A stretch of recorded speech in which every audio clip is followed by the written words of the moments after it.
let's go back. Quick history of the owners of the land that it is on and the building. So if you want to talk about history of ownership, you obviously have to start 12,000 years ago. First native inhabitants of Verona came over. I think that's a great date just to memorize. We've got a little gap in the record from there to about 1832, little gap. The land is acquired by the US government. So I guess if we talk about, quote, owners, the first person who actually purchased it from the US government was Joseph Flick, who was the brother-in-law of Lydia Matz of the Matz House. So they were all related, which is awesome. I think he was a blacksmith too. I think he was in the Civil War. But he was the first person, and I got this from the Verona Press, an article they published in 1972. So there is a plat map. I know you can't really see this, but the 1861 plat has Verona House. Oh, thank you. Thanks, Andy. Verona House. It's kind of not obvious which of these many dots it is talking to. This would be the one here. That's the building we know now. Or no, it'd be right here, sorry. So Verona House shows up on a map. Then between 67 and 1903, there's over a dozen people own this building. And I put the names up. You'll recognize a lot of them. The Methodist Church owned it. Donkel, Vroman, Matz, Doppler. It seemed to go back and forth a lot. And then in 1899, there's a downtown plat with Verona House labeled right there on this building. So that kind of helps us put together like, oh, this was the Verona House. And then in 1907, there's a postcard series. Here's this wonderful picture. It's about 1907-ish, and there's Verona House on the side of the building. And G. Kammer was the owner. This one came from Irene. She donated this picture, 1917-ish, a parade going by the building. It's still got Verona House on the side there, so that helps us put together a little bit more of a chronology. From there, through the sources conflicted on when these people owned it, so I just put them in a bulleted list. Petruskis, which is sometimes spelled Petruski or Petrasky, depending on if you're reading the newspaper, their headstone, whatnot, it's all different. Gottlieb Kammer, Daniel and Stella Parkinson, Len and Edith Nordness. By the way, if any of these people are here, raise your hand. I never know. Some of these people might still be in the area. Ben Windroff and Robert Miller. I bet that's the same Robert Miller I found with Bob and Doris Miller owning it. Not in the crowd here? Okay. Earl and Darlene Haas. Don and Ed Johnson. Oh, my battery's dying. Oh, no, panic. That's okay for me. So, Ed Don and Ed Johnson. And in 1947, I got batteries in here. Oh, right here. Thanks. Okay, so I will use my Jesse voice. That's the voice I use all the time. In 1947, there's an advertisement in Koosman showing the town pump owned by Len and Edith Nordness, and there's a cool picture of them in there at the bar, or someone in there at the bar. And then I tried to see, when was the first time the town pump shows up in newspapers? Oh my gosh, thanks. You're trying to fix that one, Karen. Is this too quiet, or okay? Okay. All right. So the first time I could find the newspaper artifacts of the town pump was 1947. 1948. Advertising a shuffleboard match between the town pump and a competing bar. I don't think they won, sorry. Then in 1950, there was the Verona Town Pump softball team, and it talked about using the new 11-inch softball, which was an inch shorter, and the crowds liked because there were no home runs. I've never played softball, but that makes sense. And then October 16th, 1968, Bob and Irene Carr purchased the pump, and that is where our story's going to start today. Andy, would you mind turning the lights back on? We're done with that. Is it working? Oh my goodness, Tess, we're back. Thanks, Aaron. Look at that, 2 people dove up. Shut that up. Can you guys clap? I can't because I have my things in my hand. Dude, thank you so much. Thanks, Andy. Dude, actually, I'll bring something in case we need it up here. No, those won't. If you turn both of those on, it'll cancel one of them out. All right. So that one needs to be turned off. Thanks, guys. So, what our goal for today is, we are going to talk with the Carr family about their memories. We're going to, I've got a couple questions here. Irene did ask me, she said, well, rather than me just go up and just talk, could we do like an interview format? I thought, that's awesome, we've done this before. And then she invited a couple of family to come up, which means we can all share memories. Now, we are recording this. This will be played on community television, so maybe anonymize some of the stories. And afterwards, come tell me the real names, and I'll write them down. But I would encourage you all, please share all the stories you remember of the town pump, because it makes it so much more interesting for people who look back in the future, especially when they see this awesome display, to have some of the fun, like, people stories that come with it. And what I think we should do first is, I'm gonna turn on Irene's mic. Sorry there, Irene. There we go. And, give it just a second. Oh, There, go ahead, try it. testing, 1, 2. Now, full disclosure, I talked to Irene 2 months ago about this, and she told me she hasn't slept a single night since then. So you need to be a really good, warm, welcoming audience so that it's worth it for her. Where's Stu? Stu, stand up. Stu, what did you wear today? He's got his Town Pump shirt and matching underwear. Go ahead, give us a spin. So, real deal back in the day. So I think there's going to be a lot of friends here. But first, I'd like to introduce the whole family. Let's just go left to right. And Irene, you get to keep that mic because you're the boss. Yeah. But you guys, we have to share this one, so we'll pass back and forth. You want to start? Start with him. Hi. Go ahead. Hello, I'm Dave. I'm the son. And you have to say what class, if you guys were to run, what class you graduated in? Okay, I graduated in '79. 79. All right. I started working at the bar in '68.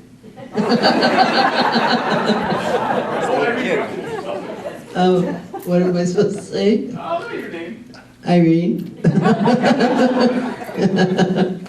I'm the mother. And I'm Jennifer Tiedemann. I live in Las Vegas now, and I was, graduated in class of '88. I'm the youngest, and my whole first 30-some years of my life was the Town Pump. Okay. So you've got a few stories probably. Well, I was little, but yeah. My name is Brenda Trainer, and I still live in Verona. I started a travel agency here in 1989. But when I was younger, sitting on top of the pump, I was thinking, I'm leaving this town as soon as I can. So I leave the town a different way. I just travel a lot. I did my business here. And I'm the middle. You gotta show your I shirt. graduated in 1980. Oh, and I found this shirt today, and I don't know who it belongs to, but it's some bowling shirt. Oh my God, okay. Sorry, we're on historical side, we gotta talk to this stuff. Thank you. All right, great. Thank you. So, I talked to Irene for several hours over many nights, and there are a wealth of stories. I thought it might be fun, at least to start with a little bit of chronology. So even before we dive into the pump, Irene, I was just wondering if you could mention, where are you and Bob, where were you from? And originally, and where were you right before you came to Verona? I grew up in Evanston, Illinois, where Northwestern is. Bob was from the south side of Chicago. We got married, and then he was on a double hitch in the Marine Corps when I met him. And then when he got out, we went to, he got a job with Parker Penn. That's how we got to Wisconsin. Did he make pens? Did he sell them? What was this? He sold them like to Goodman's and a shaver shop, and I don't know, Parker Pens were a big thing back then. So naturally, selling writing utensils would lead one to a life owning a tavern. That's just good stuff. Well, what brought you to, what was it that prompted that in your guys' life? To the bar? Yeah. Well, he ended up quitting Parker Penn, so he was out of a job, and somebody said there was a bar in Verona for sale. We didn't even know where Verona was. And we lived on the west side of Madison, so anyway, we went and looked at it, and all I remember is they had chips hanging on the ceiling, and I'm like, wow, this is like a college bar. But that's all I remember. And then, so he was interested in buying it, so then he would go work there, and then he'd have me come and work there a little. But I wasn't getting paid, and I had to pay a babysitter, so I'm not, I don't want to do this anymore. For this guy, right? You would have been the one, because you're the oldest? Yeah, Oh. Brenda, yeah. Okay. And do you remember who it was that tipped you guys off, or was it just random person said? I don't know. And who were this was 68? Yeah, 1960, and who were the owners then? Don and Ed Johnson. What do you remember about Don and Ed? What do I what? What do you remember about Don and Ed? Did they own it a long time? Did they? They owned it for 4 years, Okay. and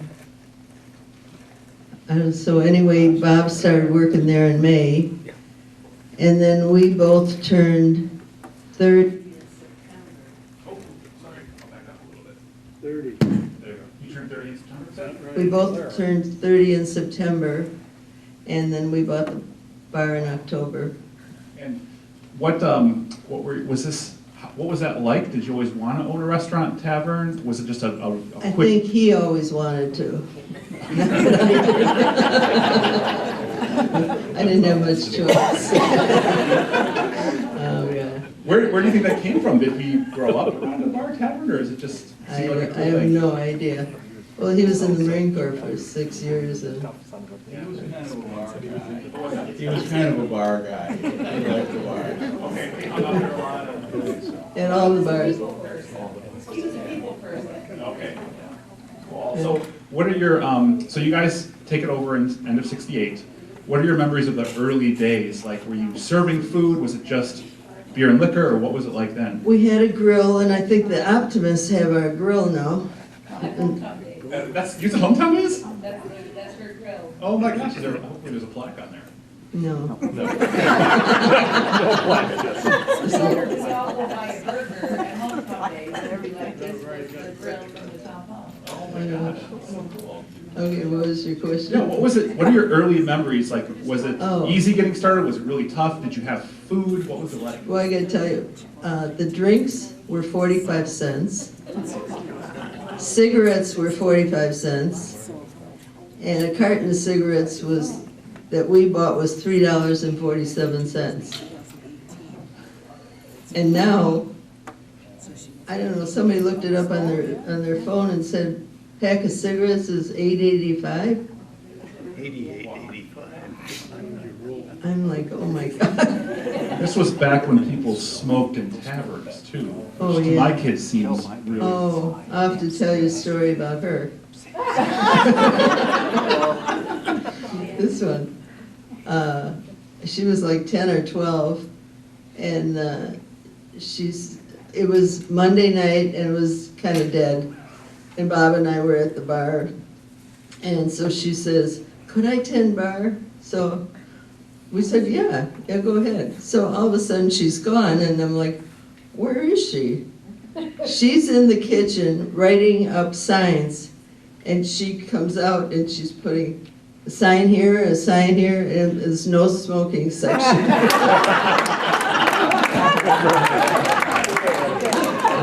I said, Jennifer, you're not gonna have any customers. Jennifer, do you remember that? I do. Okay, what's your side of that story? Well, I was born and raised at the bar, so I was there all the time. I'd walk home from the elementary school, and then I'd stop at the pump and hang out there, so I was there all the time. So it just made sense at 10 to be the bartender. And I remember working really hard on my no smoking signs, and I did them on a guest check. You know, that's the little paper we had. So they folded up, and I made fancy letters and worked really hard because I thought, you shouldn't be smoking in bars. And I was ahead of my time, I guess, right? But yeah, so I did that, you know, not a lot, but enough that I was there tending bar. And I think we all worked there at one point. Is that your earliest memory? Or do you have memories, like what are your earliest memories? Because you guys lived upstairs, right? Can you tell us about that? Did you live? Well, my earliest memories really are walking home from school, and I played Pac-Man and Miss Pac-Man and Donkey Kong, and to this day, if I see a Pac-Man machine, I can go up and I can clear like 5 screens. I still know how to do that. But I'd come home from school and I'd take a Hershey's candy bar with the Rice Krispies in it. We had a back, like a beer garden, and I'd put it out on the picnic table. I'd open it up and put it on the picnic table, go play the music on the jukebox and play Pac-Man, and then I'd come out and then my candy bar would be completely melted. And then I would lick it off of I would come home and I'd have a cheeseburger or, you know, but any video game, that was my babysitter, that was my Oh, yeah. Yeah. And the guy would come like on Tuesdays and put free So you get free play on the jukebox and free games, and when there was a new game there, I was all about that. So. And just the dancing, I remember, I mean, we had go-go dancers, and I was just saying that if I have a paper from when I was a kindergartner, and it says, what do you want to be when you grow up? And I have go-go dancer. That was gonna be a whole section of this Yeah. talk. But I want to poll the crowd, who remembers the go-go dancers at the town pump? Bunch of guys. Before we get to that though, Irene, can you mention, you lived upstairs. Can you tell me about Jennifer upstairs, a little girl? Oh, yes. The floors were like this.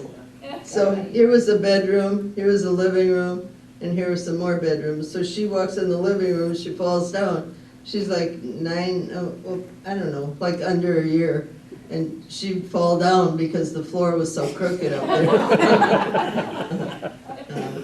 What was it like upstairs? Was it really nice? Was it kind of cramped? You lived there for many years. It had 3 bedrooms and a living room and a kitchen.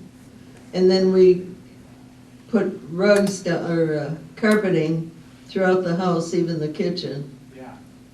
just to keep the noise down, because, Living above a bar. Yeah. Oh my goodness. Actually, I want to hear, because I know you did a lot of renovations to the pump too. But first, this might be fun. Let's hear each of your earliest memories or childhood memories. Brenda, if you want to go next, what are your memories of being young there? Oh, hold it a little bit farther away. Oh. This is the one with the new battery. So. Test 1, 2, test. Maybe hold it. There you go, right there. So we lived, this is before we lived on top of the pump. We lived right across the street from the ag building. Ag building. the Sugar Elementary School. And I know that if I wanted to see my mom, I had to go to the pump all the time because they were always working. And I can remember hauling a lawn chair down, a lay-down lawn chair.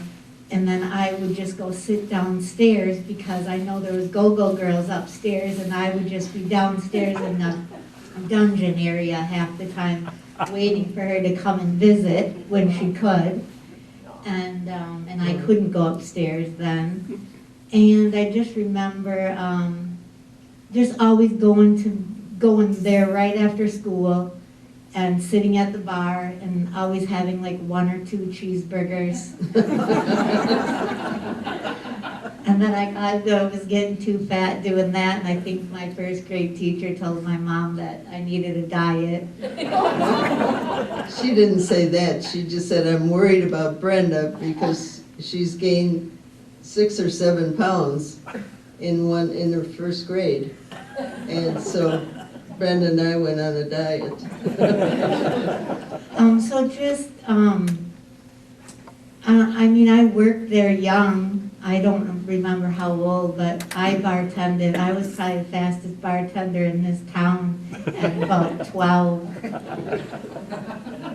I thought you said 13 to 17? Yeah, I mean, and then I remember we used to have to go, Dave and I don't remember Jennifer so much doing it, but she said that she did. We used to have to go smash all the beer cans that happened, so we'd go there like at bar time when it wasn't busy and quiet, and we'd be there till, I mean, now I'm like 13 years old or older, and we'd lay out beer cans all over the basement floor, and then we had somebody made us, maybe Freddie Pulver, or I don't know who made it, but took a broomstick and then filled a coffee can full of cement, and then each of us had it. We just would go down the line, pick them all up, have bags of it, or we had a bottle chute that the bottles would roll down, and we'd have to fill the cases.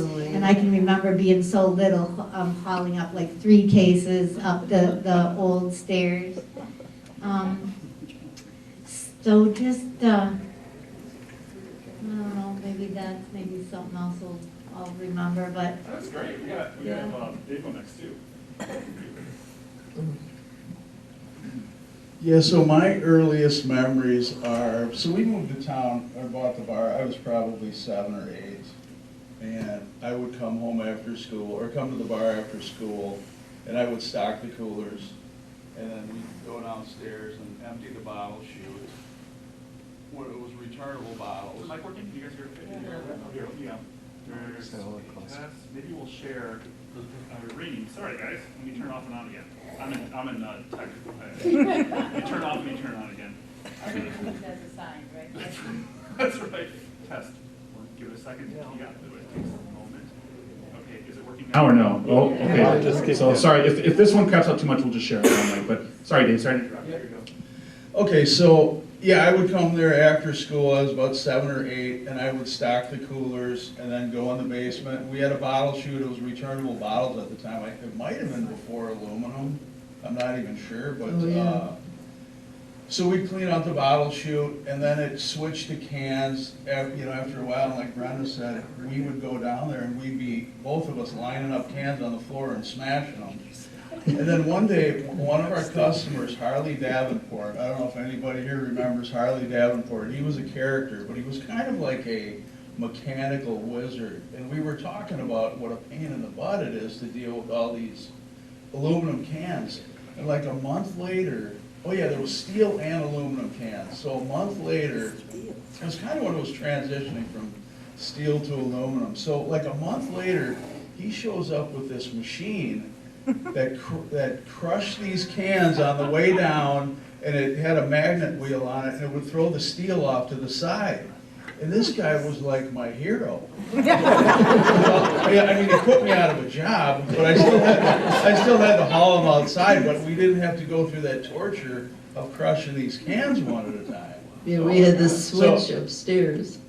Yeah, so anyways, the guy was a lifesaver, but, so I did that, and I was kind of I was, trying to be a cleanup guy, we had a cleaning service, but I would kind of, be hanging around there, so I'd be cleaning stuff, and I had that job till the go-go dancers came in, and I got pushed to the back room. I couldn't come out front anymore, other than like peeking through the door. Obviously, you gotta see what's going on up front, so. I think it's time. I think we have to dive into this topic. I've been hearing about this for years. Irene, the go-go dancers, how did this come to be a thing? Tell us Well- about this. I have some pictures here we're gonna move on. We had, on the belt line was Whiskey a Go-Go and the Visions on the east side.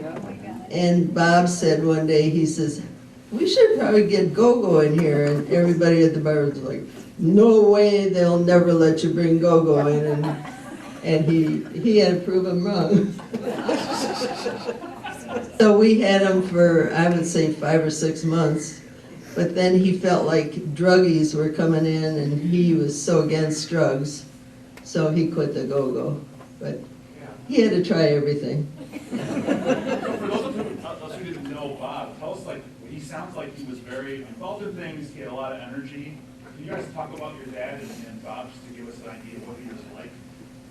He seems to have been involved in everything. I know from looking at the articles that you shared with me, he was involved in the 1972 thing. I think he wanted to be more involved in other stuff than the bar. What other things did he do around town, or what do you remember? Or tell us about the Hometown Junction. Oh, I think we must have bought that in the late 80s. Okay. And so That then, was the old feed store, where Yeah. Ernie's, what was it called? Ernie Ernie's. Feller's feed store? yeah, That used to be there.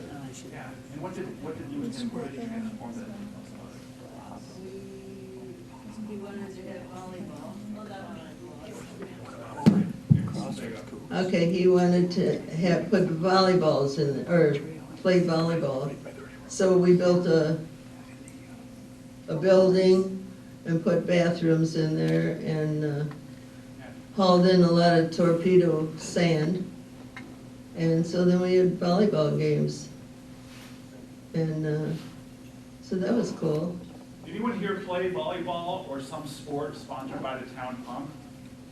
Anyone? So 1, 2, 3, 4, 5, 6. Okay, I see at least 7 hands there. Okay. What other sports did you guys sponsor locally? Oh, we had Home Talent. baseball. Baseball?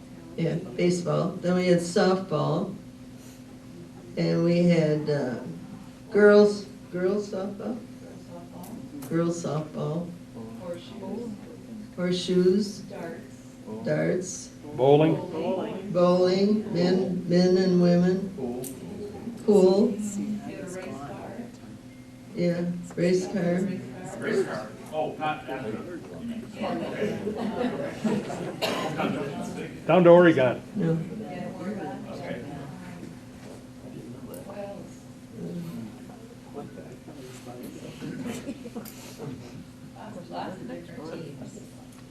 Yeah. yeah, That was important to you and Bob's sponsoring events, transforming. Am I right that he named Hometown Junction? Did you tell me that? yeah, we named it Hometown Junction. Oh, that's when I was gonna bring those hats. Oh, your Hometown Junction has. Mhm. And that later, how did that evolve into the Vietnam Veterans Memorial? Well, then he had that built and dedicated that to the Vietnam vets. Well, he was really into, he was a Marine. My dad was a Marine, and so he really respected people in the military, and he wanted to do something, and a lot of vets would come to the town pump, right? The World War II vets, they would come, and so he wanted to do something for the vets to honor them. That would be a permanent fixture in Verona. And I think what was happening is when they They had the volleyball courts, they were, when they had the, This one's been a little bit more reliable. Sorry, you gotta hold this one a little bit farther away though. when my parents had the volleyball courts, they were very successful, and there was, 4 courts, a bar. I mean, there was, tournaments and teams, and kind of like what you see now. And then maybe things were evolving, and it wasn't quite as successful anymore. And so my dad was he was an entrepreneur and he was ahead of his time, and so he decided he would convert that as a permanent fixture to do something nice for the vets. And what did you build there? Because it's not the same thing we have now with the fountain, right? It was a little different. Well, we sold it to the city. yeah, what was the original? What do you remember with the original memorial? What did it look like? Oh, there weren't as many flags. I think one was, was it a Vietnam flag? We've got a picture. Oh, yeah, that you donated. POW. I think there's a POW flag and, here we go. So Irene donated all these wonderful artifacts. I think that's this one, American flag POW, and there's a picture at the bottom of a bunch of people with shovels. I'm guessing that might be when they created it. Oh, that's pretty cool. So can you tell us, I want to hear about the renovations you did to the building that you remember, just for historical purposes to track the building itself. Then I want to hear about your kitchen creations. You were very proud about some of the things you serve there. So first, how did you guys change the building over time? What did you add, remove? Well, we put a beer garden in, probably around 69 or 70 maybe. Yeah. We did a lot of stuff in 70s. Plus, the bar was only a half. Oh, so then there was a small kitchen in the left-hand corner in the back room. So they took that out and they put a stage in and a dance floor. And then there was an apartment on Church Street.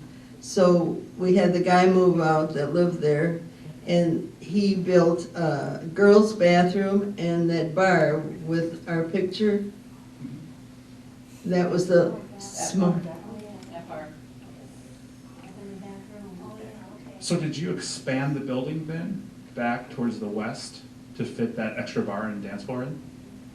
Did you actually extend the building, or was the shell there already? The original shell of the building. Oh, So that okay. was like one of the first.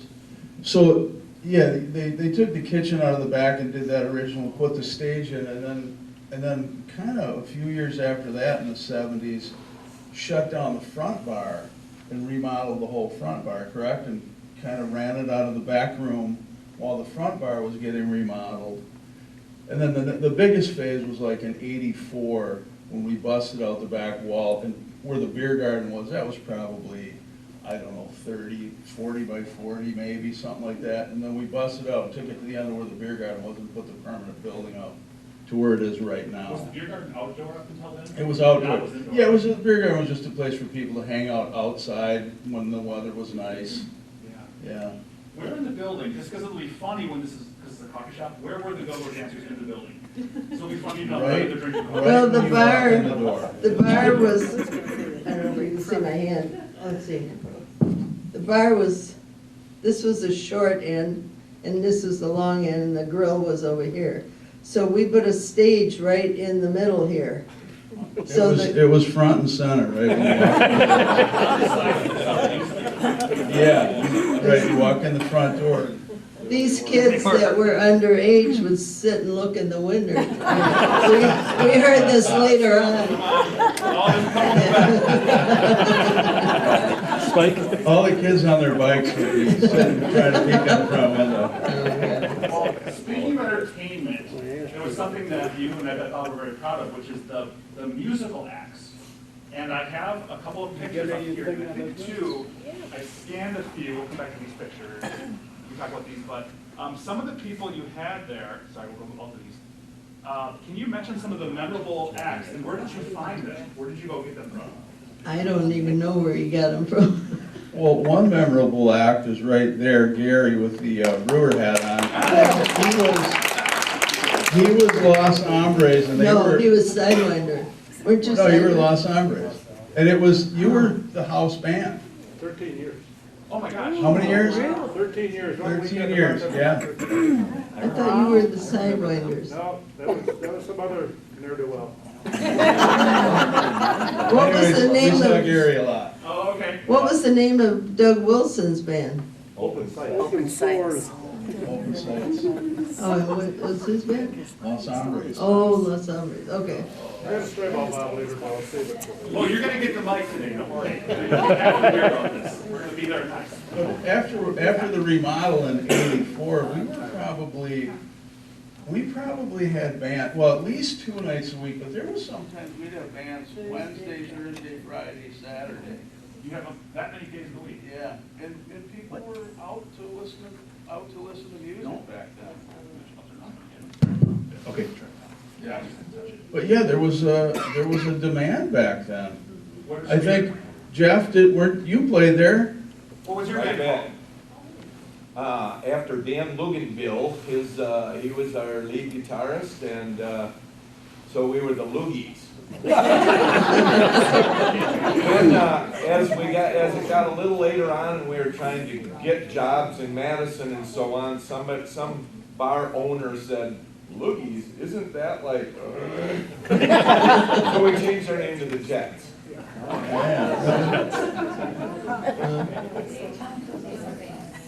Well, there was Open Sights, Doug Wilson, who was a local guy. A lot of them, there was a lot of local people, you know, from, I don't know, maybe a 40-mile radius. I don't remember them all, you know, totally, but it must have been, Max Voltage was another Verona band that was, they were like maybe one of the biggest bands in Madison at the time. This is 80s, Max Voltage is 80s. Yeah, but then, In the 90s, yeah, but there was 100 different bands at least that played there. How did you get the Nashville connection? Because you've got pictures here of a lot of Nashville acts. Well, I'm wondering if somebody didn't call us to see if they could book something. But the first ones we had was Shot Jackson and Donna Darlene, and I had never heard of them before, and I never heard of them since. But they played, and then we had Tommy Overstreet and another girl, but I didn't have any pictures of her, and I don't know who she was. And then we had Tommy Cash, and Johnny was playing at the Coliseum, and I thought maybe Johnny would stop at the town pump, but he didn't. I have a couple of pictures here. So who's heard of Bobby Hodge? Just show of hands. Okay, great. Other one, there's Tommy Overstreet you mentioned. These are cool. These are signed. I assume were these the ones that hung in the pump after would people like sign them and hang them up? Use your Jesse I don't know if we did. I don't know if they ever got. Yeah, I think they just ended up at our house. Okay. Yeah. There is Ernest Tubbs. Okay, not there. And there's Bob beating him on the right there. But I think some of it stemmed from the fact that my dad was a guitar player and Oh, yeah. a decent singer, and he just had that in his blood, and he kind of wanted to promote that. Yeah. But he was an entertainer. Our dad was. Yeah. You know, whether it's just talking to you or telling a joke or singing a song or whatever, he was just an entertainer. He liked being around people and he liked laughing and he, you know. So I think that's where the music came from, is from him, because he was involved in it. Do you think that drew him to the life of owning a tavern, the entertainment aspect? Would that be? Yeah. That's how I met him. He was playing in a band Where? in Illinois. Oh, yeah? Yeah. So then I thought, when we bought the bar, I thought, well, good, I got free entertainment. He never played. But He then, would sit in with bands once in a while. but then when we remodeled in '84, who was that old guy that, shoot, I forgot his name. Oh, Boxcar Willie. He was popular, and so the bands would say, okay, when we play our first night, you're gonna get up and sing. And they've been calling him Boxcar ever since. So he got up and sang that night, but they called him Boxy or Boxcar. I think, Spike, didn't you have something to do with giving him that nickname? I don't know. Well, I remember at one party at our house, he couldn't find his guitar pick.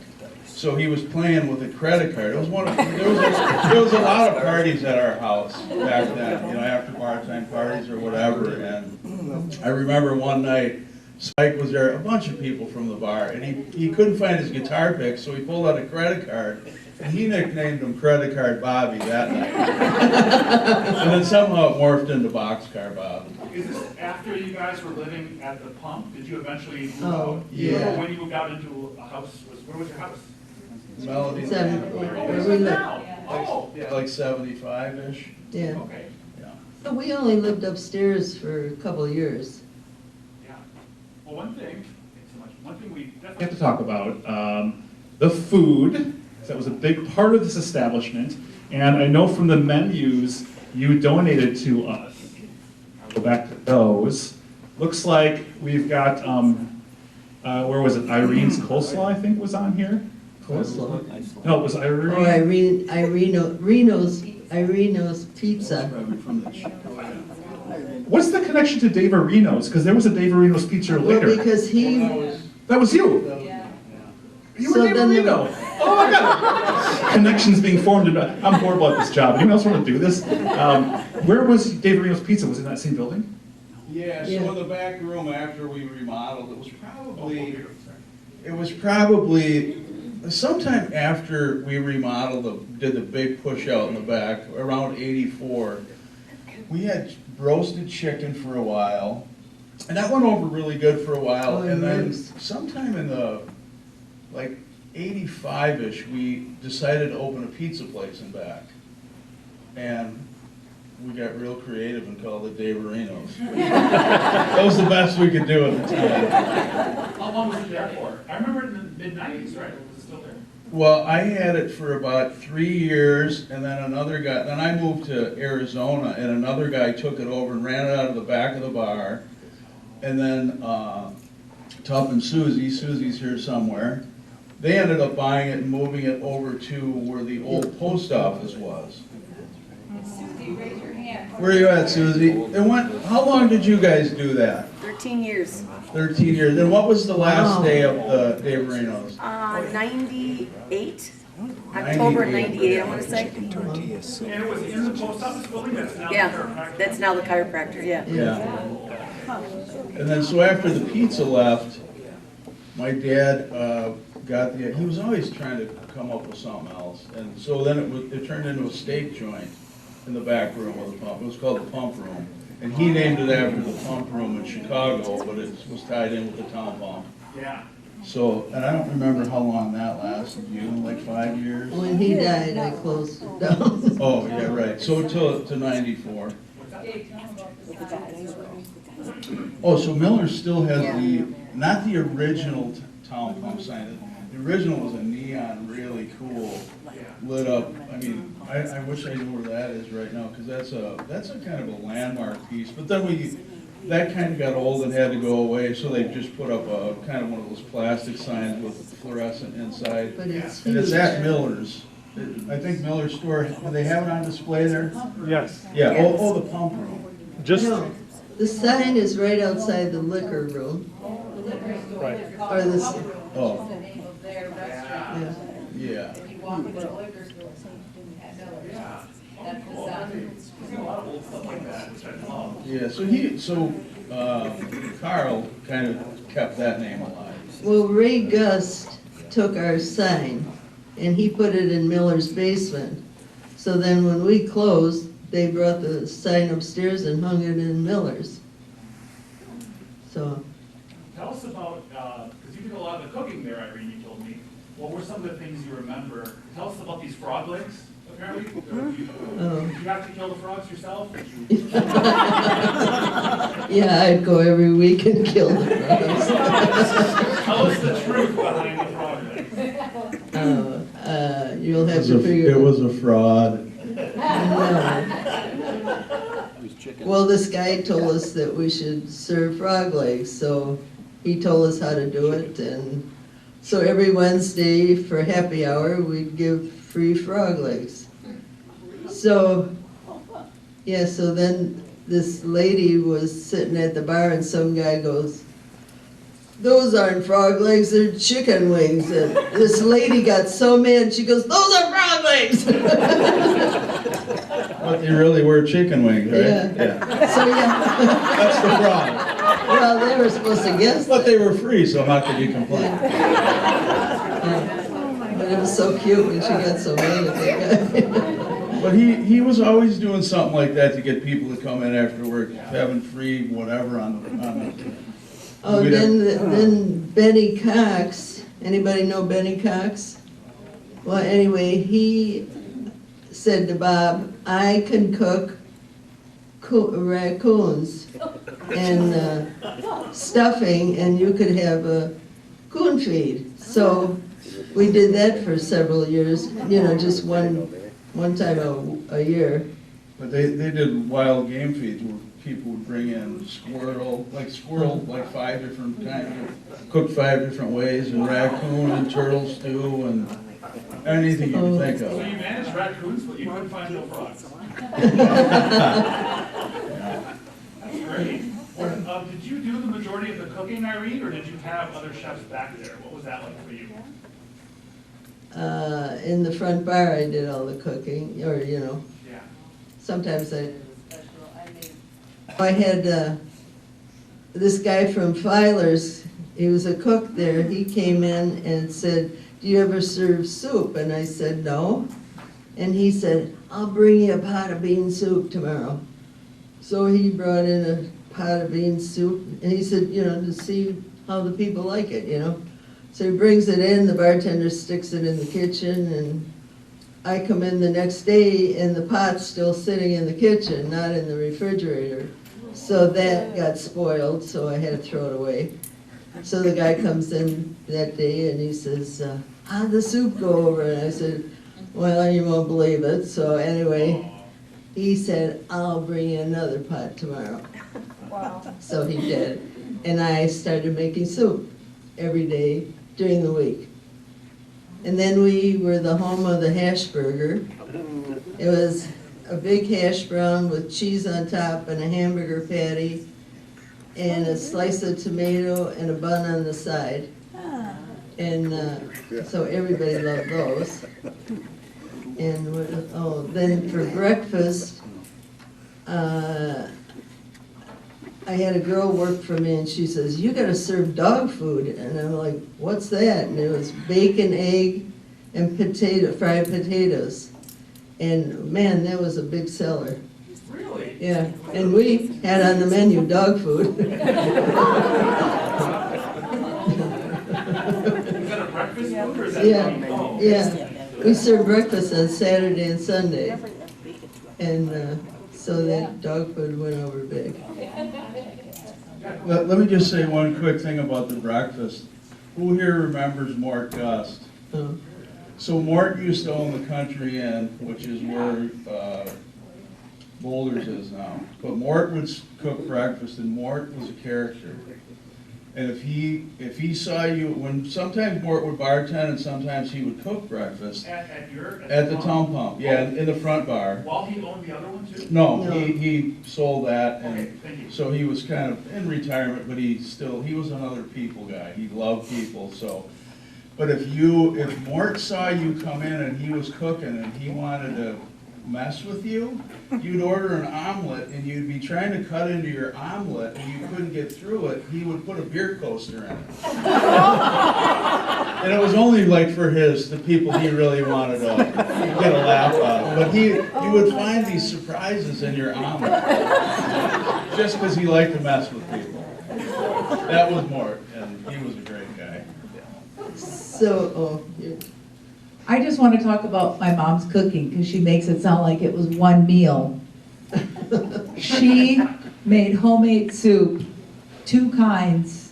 I mean, growing up, there were big pots at home on the stove every night. And if she wasn't working at the bar, she was prepping food the next day for the bar. She worked so hard. And she'd have, our whole house would be full of baked potatoes, because these baked potatoes would be pre-cooked for the next day, and baking pies, and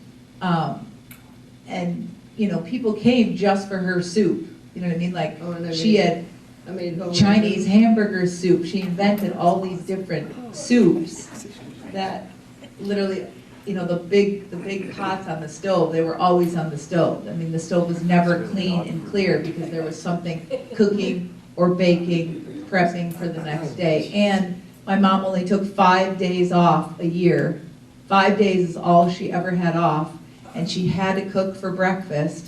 So we would go to Florida, and she'd have to cook Sunday morning, and then when breakfast was done, because she wanted everybody to have a great breakfast, then we would fly to Florida, and then she'd have to be back by Friday, because she didn't want to miss breakfast. I mean, she took 5 days off in the whole year. And again, she would literally work 20 hours a day, because she'd be, like I said, cooking, prepping the food for the next day for everybody. And if there was a funeral or something, it happened at the pump, and, just donating cookies and food, and, that was. I made chicken noodle soup with homemade noodles. Oh, yeah, homemade noodles. And then you'd ask her, how do you make the noodles? And she's like, well, you just open up the faucet and put a little water in, and you're like, do you have a measurement? No, you just open up the faucet and you put it in the flour. You're like, okay, well, I don't know what that measurement is, but. Eggs and flour and But salt. seriously, the food was that's still a huge part of our life. Another thing I'd like to add about our family that was pretty special is, if there was a holiday and we closed the bar, like at, say, Christmas at 6 p.m., and there were people that had no place to go, they were always invited to our home, because my dad didn't want anybody, or my mom and dad didn't want anybody to be alone. So we hosted so many strangers and friends on all the holidays. We opened up And then Mom would go find a gift and wrap it so they could. open up a gift. Or if they'd be working on the holiday, she'd pack up the food and bring it to the workers and the people at the bar that had no place to go, no family, so they had a holiday meal. And I mean, so many Christmases, we were kids and we're like, we want to just open up our presents, and there'd be, a dozen people in our home that we've opened up our home to. And I think that's something that has been instilled in us kids, that we're always opening up our home to people that we learned from our parents. This guy was named Polak, and he lived at the auditorium. And one year I took his picture, and the next year I put it in a frame and gave it to him, and he's like, oh my God, that was the greatest thing he ever got, I think, He was so proud of that. So he was one of your regulars and in the auditorium as well? Yeah. Well, he lived at the Oh, he auditorium. actually lived above it? Yeah, Oh, wow. yeah. I mean, other things my parents would do is she'd have people working for her and they necessarily didn't know how to save money and she would teach them how to save money and would say, I'll put money aside in your paycheck so I can teach you how to save money and. When I gave him a raise, I'd say, I want to give you a 50-cent raise, but how about if I put it in the bank? Instead of putting it on their paycheck, they got cash when they left. You know, so some got $1,300. So she helped young people learn how to save money and start savings accounts. Yeah. Or like people would come, we were talking about this, people would come, she'd go to the bank on the weekend and get extra cash because everybody would come to the pump on Fridays or payday and they'd cash their paycheck. That's where you cash your paycheck. I mean, not that that was such a great thing, but I mean, think about today, it's direct deposit, but she was the bank because people would come and cash her paychecks. And I was the loan officer because we gave loans out all the time. They'd come in and say, oh, could you borrow me 20 bucks? Yeah, so give them a guest check. They sign their name, put $20 on there. And this one guy, he'd come in almost every day and he'd say, give me 20, give me 20. So I give him 20. Then he'd come in the next day, give me 20, give me 20. So his bill would be $250, $300. And I said, what do I do when you croak? Because he'd be at the bar choking to death. And I go, what do I do when you croak? And he said, oh, just go talk to my ex-wife. She'll pay you. And I went, well, luckily he didn't croak. But when he got his Social Security check, he paid me, you know. He did? You got paid for it? Yeah. Oh my gosh. Well, anyway, he said, you should have 100 customers like me. And I'm like, yeah, but I gotta pay my beer bill every 2 weeks, not once a month. But we always loaned out a lot of money. Yeah. Me too, I was wondering, because I know there's a lot of people we want to talk to as well. Because we go down the line and you guys just share with us whatever your favorite memory is, or anything that you think is interesting. Because I always assume that 100 years from now, when it's another coffee house or the same one, people are going to find these videos and be interested in the people who were in their buildings. Is there anything you all want to just say about either your time there, or your favorite memory, or your favorite customer or regular, anything? Those are the kind of cool things that are fun to look back on, I think. One of the things I was gonna say earlier is, I just remember when we had Millie Venden making all the popcorn. Yeah, anybody remember him? And wasn't he just with one leg? Millie Venden, remember? And he would make all the popcorn in the back room, and I always donuts. And so they'd have bags of popcorn like this tall, and I can remember that. And that would be the happy hour popcorn. And then me and my mom would get all the Old Maids. We'd get like a half a bag of Old Maids, so I learned eating those. Still do. And then was it Millie doing the donuts also? Yeah. And so then he had a donut machine back there making all the donuts, and that was every morning, or? Yeah. So anyway, I just thought of that. Memories, just working there. I mean, really, I have good memories of being there, but I also never got to see my mom and dad, so I remember that. I mean, I remember being in school. Oh, can they both count at the same time? Okay, got it. Hello? I remember being in school and I had to work, like my whole high school. I never got to go enjoy with the class. I just worked every weekend because they had bands and we had to. Or I had to, I don't know.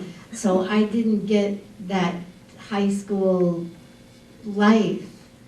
And now I own a travel agency and I am the same way that she is. Like that's all I do is work. It's just, so anyway, it's good memories and fun things and great people that we met.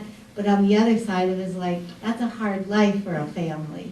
So it wasn't always that great, but a lot of, I know a lot of people and that was fun. And I think the way that my dad was. He was so outgoing. I know I have a lot of that in me. I have a lot of both, I know, in me. So for me to have my agency, and I used to take groups so much and do do a lot of things that he did. So anyway, yeah. I wanted to tell you about, on Christmas Eve, I had a girl that would clean the pump, and she had a little girl. And so before we left the pump, the little girl says, Santa's not coming to our house because we don't have any money.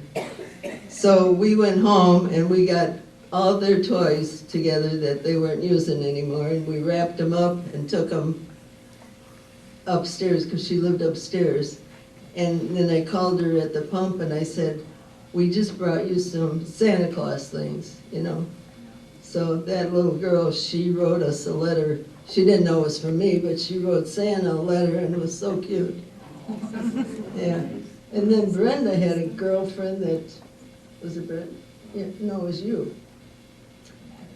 It had a girlfriend that had no money, and so we went and got her a bunch of toys, and because Santa wasn't going to come to her house either, so we wrapped up a bunch of toys and took them over there, and I don't think that girl ever knew who brought them. Okay, speaking of Santa, my dad was Santa one year, and that's when I learned there is no Santa. He, remember the old Millers, and then there was a little house outside of the Millers. I think it wasn't very big at all, and he sat in there, and then the people, the town would come and sit on his lap, and I don't know how I learned it was him, but yeah, that was like.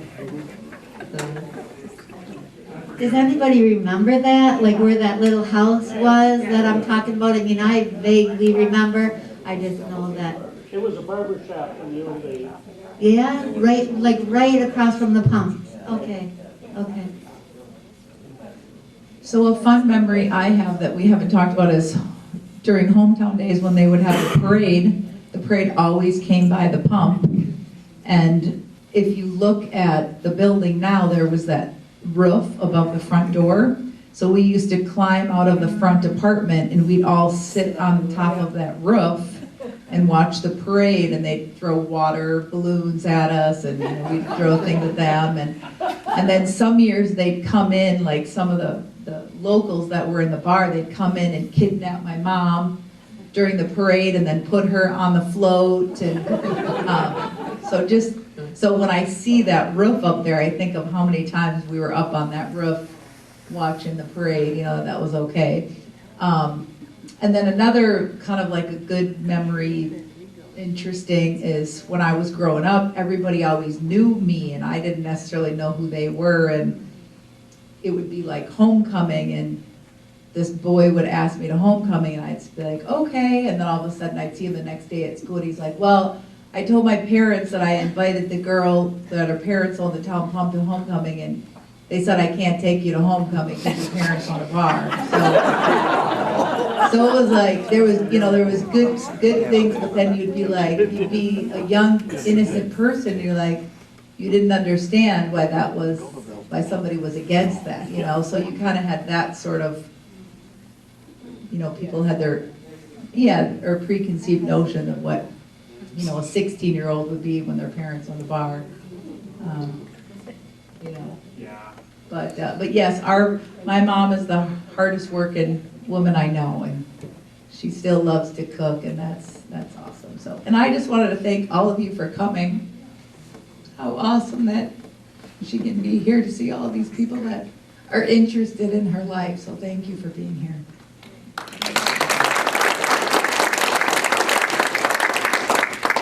So I just have a couple more quick stories about the town pump days.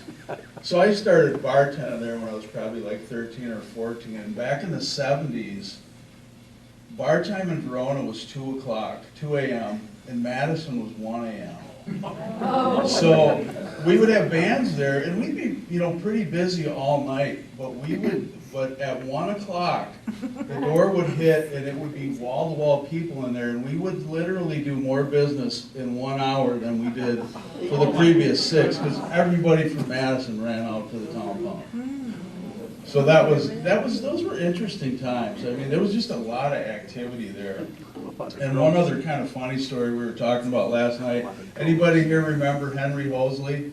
So Henry Hosley used to come in almost every day. And after a while, one of the bartenders, and he was just an old, I don't know if he was a farmer or what his, but he was probably late 70s, and he was just a character. He's one of those, one of those characters that just kind of shows up every day. So one of the bartenders jokingly put on the food board that you change every day, or the events board, he put on there, appearing daily, Henry Hosley. So one day, we were always getting the ASCAP or BMI or whoever it was, it's a music copyright service, would always come in every once in a while to collect money for, copyright, for you having bands and for you doing this. And I think we might have been in the middle of a remodel or something, and they came in and were like, well, we're not having bands, we don't have any place to have a band. And the guy says, well, it says right here, appearing daily, Henry Hosley. And the bar cracked up. Yeah, the whole bar lost it. And Henry might have been sitting there. I don't know. Anyways, yeah, the bar life as a kid that was not an easy life for my mom, my dad, or anybody. It's just kind of a tough life, but I think the thing I have the biggest memories is we had so much fun there, and it really felt like we had this huge family, because everybody, we were very close with just about anybody that came in, and, you had the people you would see all the time, but it just felt like this huge extended family, and it still does. I mean, we have friends for, 52 years or whatever it is that all started there, and it's really a great thing.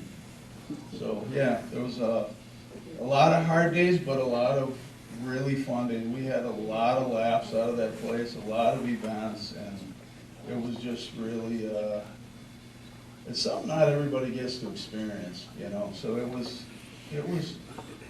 it's nice in that respect, because you really just know, you knew the whole town, You pretty much felt like you knew everybody in town, so, yeah. Irene, did you? I'm sure there's a lot of questions. We're going to go to questions, but Irene, is there anything else you wanted to say before we go out to questions, or should we dive in? Or Yeah, no closing thoughts, or? Oh, I don't know. Well, if they come in. I've been doing this for 2 months. What else has been keeping you up at night that you haven't told us yet? Any other stories up there that you want to get out? Well, I forgot them all because I told them. Oh, okay, good. I kept telling them over and over. Let's do questions and or memories. So who has a question or a memory to share of the town pump? I know there's a lot of both. Don't be shy, because I know who a few of you are. Anyone have? Okay, here you go. Introduce yourself and there you go. I'm Gary Rockweiler. I know a lot of you know me from been in Verona since '72.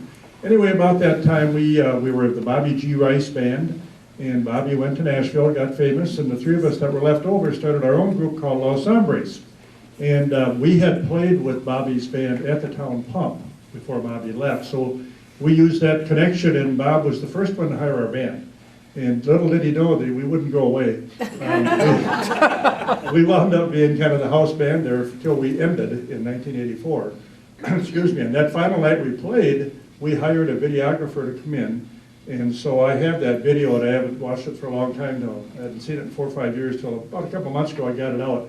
And it's so cool to look at the people in 1984 that were there dancing at the town pump. And we were playing, by the way, I didn't look any different. I've been this young my whole life. And anyway, it's just really interesting to see that. One other thing, I brought in a picture that I found. This is the stage from when the kitchen was taken out, 1978. So if anyone wants to see that earlier mode of the music back there, that's when that picture was taken. My story about Bob, and Bob truly was a lover of music. This guy just loved it. And he had a vocabulary that some of us knew very well, the more you knew Bob. Well, Bob Bob called our lead player. When he found out that Steve's last name was Terzik, he figured that must be Polish. And so he would always call him, "You big Polak." And that was just a fun thing. Bob always did that. So one night Bob came in, this was the second generation of the stage. Bob came over and said, "I want to play tonight, you big Polak." And Steve said, "Sure, that's fine, Bob. When do you want to play?" And Bob said, "I'll let you know when I'm ready." So we were in the middle of a set, and Bob kind of raised his hand. We said, so I did the glib. I got Bob up, and Bob went ahead and he played 3 songs. And when Bob got done, he handed the guitar back to Steve, and Steve looked at me and said, "We got to take a break. There's 3 broke strings on here." Bob played with what you might call a heavier touch than some guitar players. And so it was our habit. We would have Bob play, but we would always do it right before we went to break, because then Steve could change the strings during break. Well, then it evolved into Steve had bought another guitar. He had a Fender Telecaster, and he bought this PB he wanted to try out. Then for a while, he'd always bring the second guitar, which was great. We could get Bob up whenever you want. Here you go, Bob. Give him that guitar. But the pride of Bob's night was one night he brought in this Ibanez. You guys remember when he bought that really expensive flat top Ibanez guitar? He was so proud. We were setting up, and he opened that thing up, and he said, "Look at this, you big Polak." It was just, the humor around Bob was just special. And he'd get these UW football players to come in, like Dave said, these late night events. You couldn't imagine that little back room, and we would be playing until 2 a.m. And it was 90 degrees back there, and the temperature went up another 15 when you packed it with people and sweat and beer. And these guys had to be bouncers. There was one sitting over here that bounced too. And Bob had to have these extra bouncers because it was nuts. There was just a stream of headlights coming out of Madison at 1 a.m. on the weekends. It was crazy. Can you tell us who's in this picture so when people see it, or do you know who's in there? Or Sure. That was the old bar, right? You said that was the first generation where the kitchen was. Okay. Well, as I look at the picture, the lead guitar player Steve Terzik, he passed away 8 years ago. The bass player Wayne Owens, good friend Yeti lives down in Waukesha. Of course, that handsome guy behind the drums, y'all know him. And the other fellow, I'll brag on him. He got his first live gig in a bar at the Town Pump with Los Hombres when he was 15 years old. He was a state fiddle champion. Played with Mel Tillis, played with Dickie Betts, and wound up being a studio musician in Nashville, does all the work with Black Hawk. He is now a full-time stage musician at the Grand Ole Opry. And his inauguration into playing in public was at the Town Pump in Verona. And I haven't seen him in person now for 5 years. The last time I saw him, we spent the evening, he got me backstage at the Opry, sitting in the pews right behind the band. Anyway, Danny brought that up, that the first time he got to play in public was in Verona with our little group. So. And that is Los Hombres right there. That's great. Yeah, that's it. Thank you. Thank you for sharing so much. All right.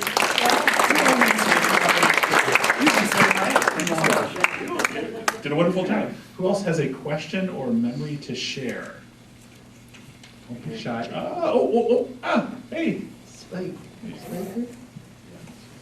I've got several, actually. But going back to the bands, I remember, and I can't think of the name of the band, but Kevin McQuillan was a band. Does anybody remember the name? Yeah, Sky something. It was Skyrider or Skyhawk? I can't remember the name, but the lead... You're on it. It's something like that. Yeah, the lead singer in that band was a guy by the name, and they performed at the Pump quite a bit, was Tom Wopat. From Lodi. I actually played high school football against Tom. But yeah, I remember when we'd go down and watch him play, and then it wasn't too many years later, here he is on the Dukes of Hazzard and starring in other movies. So I got a couple of things. I remember my earliest days there were part of the home talent team. Ken, you should introduce yourself. You didn't say who you are. Oh, I'm Ken Simmons. I'm a townie. I've been here since I was 6 months old. But playing baseball, I was only 16 because we didn't have a Legion team. So my dad was like, well, you could maybe go up and play with Jack and Liney. So I actually played baseball with Liney, Stompfel, and Jack and those guys when I was 16. And of course, after the game, they went to the Pump and I went with them, but drank soda. But I do remember once going up to the game, and we had that old park where Sugar Creek is now, and it was a night game, and I think it was my brother-in-law now my brother-in-law, Dale Berginski, and we had a storm and lightning strike, and 2 of the light poles went out. So Dale and I just jumped in the car and went to the pump, had a beer, or maybe a beer and a half, and then pretty soon, Liney walks in the door and says, "Hey, they got the lights fixed." We got out in the car, had to go back and play baseball. Hang on a second. I made a few notes here as I was going along. Hang on. Then the other thing I remember in college, about that time, Bob started a bar in Madison called the El Tejon.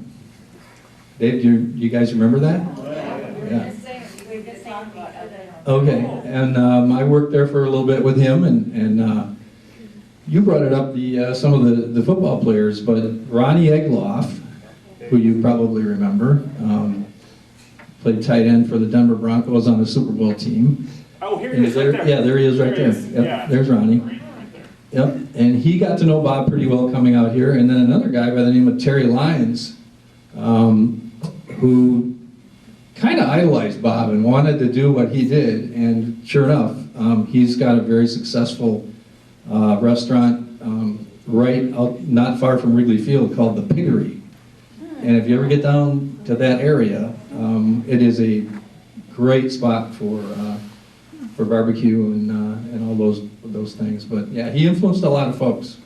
And then one more story. I was on the home talent team, and we went to Sauk City and was with Roy Noonschwander. I don't know if you know the Noonschwander family, and Elvin Spellman, and they were 19. They were 19. I was 17. And after we played Sauk Prairie, we went to, we always go to a bar, and it was called Roses, affectionately called Roses Never Closes. And at 3 a.m., we didn't have cell phones. At 3 a.m., I'm calling my mother on the cell phone. And let's say Shirley was not happy. But I didn't have a ride home because I was with those 2 clowns. And yeah, those are just some of the memories of the town pump, and there were more, but I'll leave that to other folks. Oh, thanks, Ken. Oh, Stu, you got some memories? Well, Stu's wearing the shirt. He's got some things to say. Yeah, I'm Stu Thomas. We moved to Verona here about 1985, and my neighborhood buddies all had a softball team, and I was recruited to play softball for them. And after a few, I'm not sure who their sponsor was, but anyway, we ended up, and Bob was, we went to the town pump anyway, and Bob offered to sponsor us the next year, and things developed from there.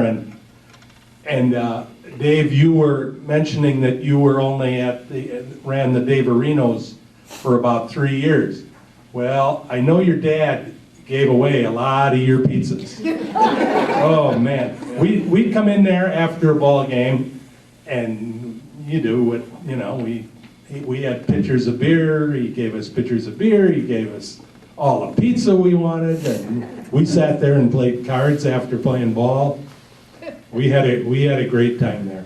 And one other thing, Bob sponsored all these teams, but nobody has mentioned his fundraiser for his sponsors, for him sponsoring all these teams, was a summer party. I'm not sure when it was exactly, but it was called a Ball Buster.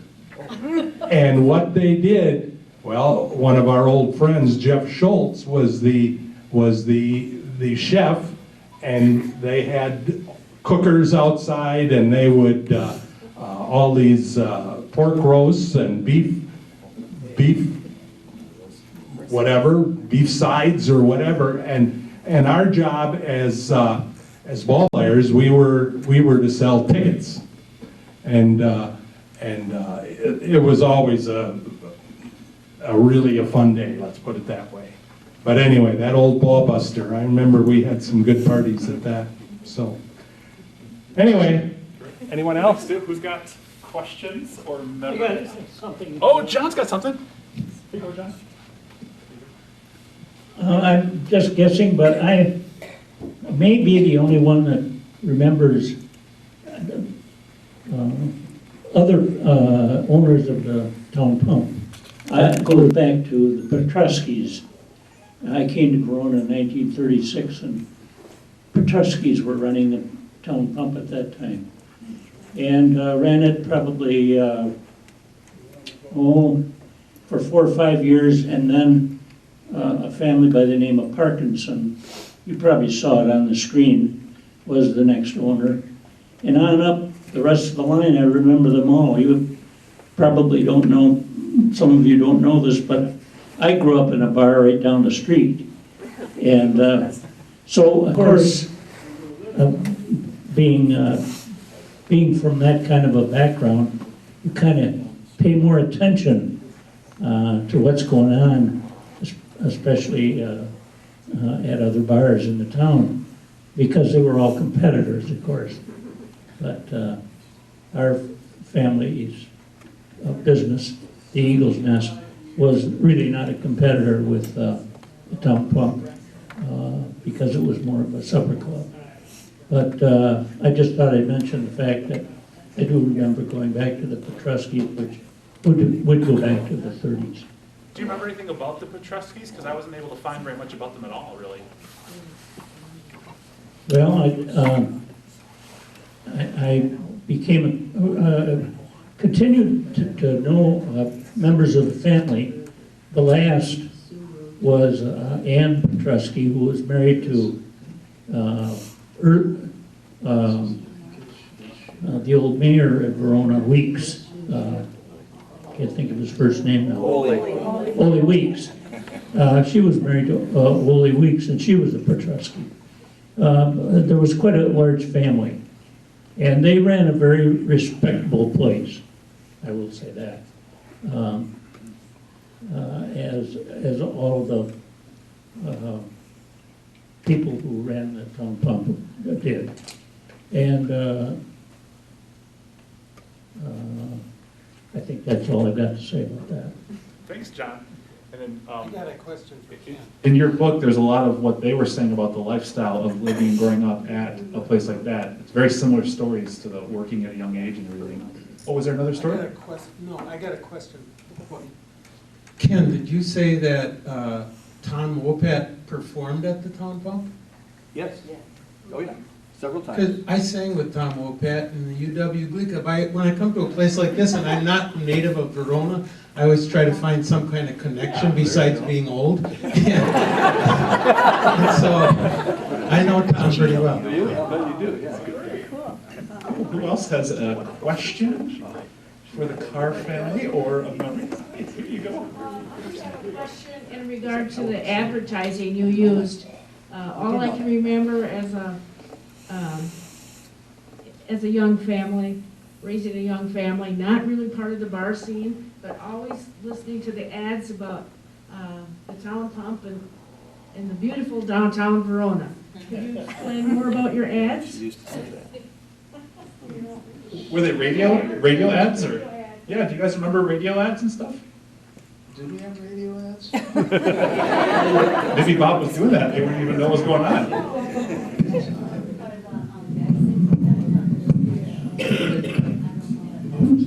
Well, everybody probably remembers, and I don't know if my dad came up with it, but he said it at least once a day. It's the town pump in beautiful downtown Verona where 69 ends and the fun begins. So I'm not sure if that was original to him, but I think it was. But that was kind of a trademark. Yeah, but I know there was some probably radio ads, but it was mostly like there used to be a newspaper around Madison for all the like bars. It was called the Talk of the Town. Yeah. So there was always ads in that, but I'm sure there was a random radio ad here or there, and I know there was for El Tejon. So. Tell us about El Tejon. That was the other bar? Oh, well, so Kenny, wasn't the name of that band Skyway? That's it. I'm not sure if I think that's it. I think, because I remember that very well, yeah. Try to get a hold of Tom and tell us for sure, but yeah. Yeah, I think it was called Skyway, and it was like a 10 or 12 piece band. It was horns and, yeah, exactly. They were really good. So El Tejon, Yeah, so they bought, right on Gorham Street, Cunique used to be right above it. Back in this is mid-70s. The original, my dad was really good friends with Dick Hagan, so they kind of collaborated on all these little schemes they were gonna do, and one of them was opening a bar in Madison. It was called You Name It, and I think it was only open for like a year, and they had a fire. The French fryer caught on fire and burnt the whole place. The building didn't burn, but it gutted the inside. At 4 o'clock in the afternoon on a Friday. Yeah, so then they, I guess right away, they started, getting the next phase going. Dick Hagan was a big, he loved to go to Mexico, and he would always talk in Spanish, and if anybody knows Dick, he was another local character. You couldn't wait to see him, because he'd always show up with a barrage of jokes for you. And he was just, a guy you couldn't wait to see. Well, anyways, so they called it El Tejon for the second phase, which is the Badger in Spanish. Oh, okay. Yeah. And your dad co-ran that with him, or what was it? Well, he was kind of the designer of it. He kind of had the creative ideas on how to build it out. I think he did the first one too. But I think because of that fire, they were never able to recover any damages from that fryer going bad. So that kind of, I think it made the second phase kind of short-lived. They put in bigger bathrooms and, more handicap stuff. Yeah, so I think when they got into the second phase of it, they were already kind of behind the 8 ball. So I don't know that whole from start to finish of You Name It till the end of El Tejon might have been a few years. But the bar at El Tejon was a saltwater aquarium Oh, and a waterfall. and a waterfall. So when you sat at the bar, all the fish were swimming underneath the bar. I mean, our dad was he was honestly maybe not ahead of his time, but he always had different creative ideas. And he also wasn't afraid to fail. You know what I mean? He would try something, and if it failed, he just came up with another better idea. I want to point out, I don't think I pointed out a couple of the artifacts that Irene donated. Irene, can you explain, what are these wonderful outfits here? There's a checkered dress and there is a vest. What's the story of those? The dress was what I wore at the Quasqui Centennial, and Bob, all those vests were Bob's. And he was the chairperson of the whole thing, wasn't he? I read. Right, him and John Shunk. What I love about these little personal touches, his buttons are still on the vest, which I think is great. Like, we've got our buttons on and his is right there. When I saw that, I thought that was awesome. Yeah. With my mom, she was in the contest. I think you were like one of 4 runner-up for the queen. Yeah. And Brenda Legler was the queen. But anyway. Well, it was whoever sold the most tickets became the queen. And it was Brenda Legler came in first, Karen Rothwell came in second, and I came in third. For a pageant or something. I don't know, we didn't even see the pageant, but we would get a load of people all dressed up in our garb, and we'd go to Middleton and sell tickets, and the guys had to grow beards, and if you didn't grow a beard, they put you in jail. I mean, it was fun. One more thing about, I remember of the pump is on Christmas Eve, we would have oyster stew, and Mr. Lemire would always make it every year, and you could come and have free oyster stew. Mr. Lemire, Floyd Lemire, yeah, a local with a big family. And he would do that I remember that was always a highlight. Yeah. Well, I think feel free, everybody, to come up. Please look at the artifacts. Please talk to the Carr family. Was that Lori? Can we do the pictures? Oh, the pictures. I scanned a few of Irene's pictures. I'm going to go back to the start, and I'll just say what they are. And I know, actually, would you mind? Oh, thanks, Andy, sitting the light back there. This was from Irene's collection. Here's Bob and Irene at the bar. I think Irene told me that was the new bar. You guys are sitting there, Bob's pouring something, and you can see the front of the town pump. Then there's some pictures of Bob inside, pouring different angles of the bar. This is an outside picture you gave me. I'm not sure if Dave, or if you know what year this might have been. I think it had an early 70s date on it. And the patio hasn't been filled up with, did that get built out later? Oh, okay, to the patio.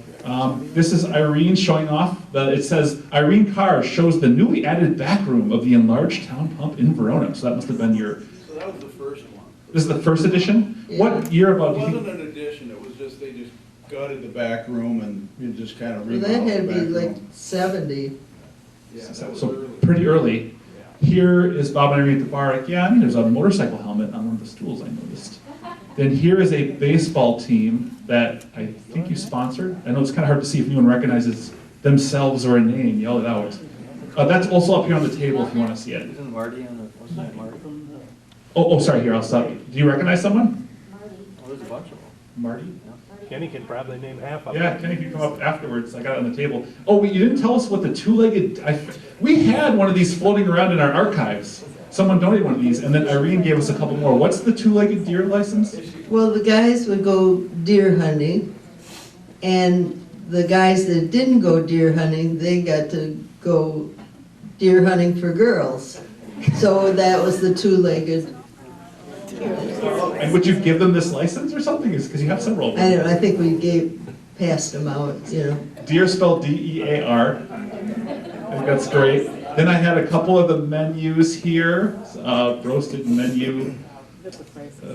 Bob and Irene's unit. Then Irene also donated, I have a few of them up here in this display. Can you tell us what the, I don't hang out in bars enough, I guess. What are these tokens for? How would you use them? You said if you wanted to buy someone a drink and they had one already. Can you explain that, Irene? Yeah. If you wanted to buy somebody a drink and they had a drink, you'd say, so-and-so wants to buy you a drink, so they'd say, okay, so you'd give them a chip, you know, and when they were ready to have the drink, they could drink it, or they could take it home and come back another day and drink it. You know. Kurt, is this still a thing? Do bars still do this thing? You have these tokens too, Cahoots? Is it like that? Someone wants to buy a drink, but you have one, so you, okay, there you go. Yeah. There's also some cool, there's a keychain, a pocket knife that are up here if you want to see them. I really love this picture. If you can't read it, it says, this is from 72-ish. Verona Tavern owners met last week at the town pump on Tuesday, June 13th to continue plans for Verona's Quasquicentennial. From left are Bob Carr of the town pump, Jerry Hunt of the Eagle's Nest, Butch Kammer of the Kamen Inn, Don Gust of the Dog House, Earl Offerdahl of the Dugout, and Bill Peckett, Quasquicentennial official. I think it's cool that even though you were competitors, it looks like everybody got along and like planned the, that's kind of nice. Bill's wife and daughter. Oh, I know. Oh my gosh, really? Oh, cool. Thank you guys for coming, Bill. Oh yeah, Bob ran for mayor and lost to Bill Peckett. And is that where this orange car cares for Verona pin came from? Well, there you go. Cool small town connection. I think the other pictures, here's one of Bob and some of the folks. John Pelissari, Henry Schrader, oh, Hank Schrader, Jim Backer, and Bob Carr there in front of a sign. And then I'll leave, I think that's our last one. Oh, so Bob's on a motorcycle in all these pictures wearing one of these vests. Maybe that's, oh my God, that might be this vest. Look, the button's there, the button's there. You're putting the pieces together. Do you know the story behind the motorcycle picture, or is it just him having fun? I don't know. Probably having fun at the parade. And I think you've seen all the pictures. I'll leave this one up if you all want to come and look at it. But I really want to say thank you guys so much. I think the magic happened here. Oh, Jennifer's got one thing. So how many of you have been to the town pump before? Have you all been there? Okay, so if you remember the town pump, we had lights hanging from the ceiling, right? And you ended the night, I want to end the night like we did. So you ended the night and we played New York, New York, and you would swing those lights. So I want to play the song, and I want us to all raise our hand and act like we're swinging the lights. Because that is how you ended the best nights at the town pump. You gonna hear it? Yeah. Spike always sang the song for us. Spike, you can hear, oh, he's in there.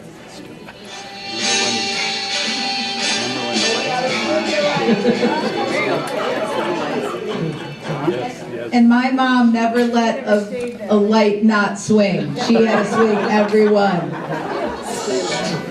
I'm leaving today. I want to be a part of it. New York, New York. These vagabond shoes. Thank you so much for coming. Thank you. Thank you. It's been a pleasure sharing our life.